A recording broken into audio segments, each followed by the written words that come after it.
2025ஆம் ஆண்டுக்கான நிலையான வளர்ச்சி இலக்கு குறியீட்டில் இந்தியா எத்தனையாவது இடத்தை பிடித்துள்ளது? ஆன்சர் 99வது இடம்.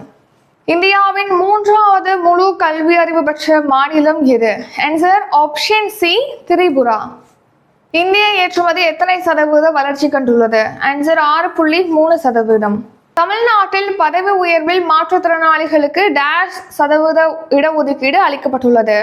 Answer option B 4%. சமீபத்தில் காலமான திலீப் தோஷி கீழ்கண்ட எந்த விளையாட்டுடன் தொடர்புடையவர்? Answer option B cricket. இந்தியாவின் மொத்த மின் உற்பத்தி திறன் எத்தனை ஜிகாவாட்டாக அதிகரித்துள்ளது? Answer option B 476 gigawatt. பாதுகாப்பு அமைச்சகம் எந்த நிறுவனத்திடமிருந்து நாகாஸ்திரா 1R ட்ரோன்களை வாங்குகிறது? Answer option A SDAL. உலக வெண்புள்ளி நோய் தினம் எந்த நாளில் அனுசரிக்கப்படுகிறது? Answer 25th June. உலகளாவிய அமைதி குறியீடு 2025இல் இந்தியா எத்தனையாவது இடத்தை பிடித்துள்ளது? ஆன்சர் ஆப்ஷன் டி 115வது இடம்.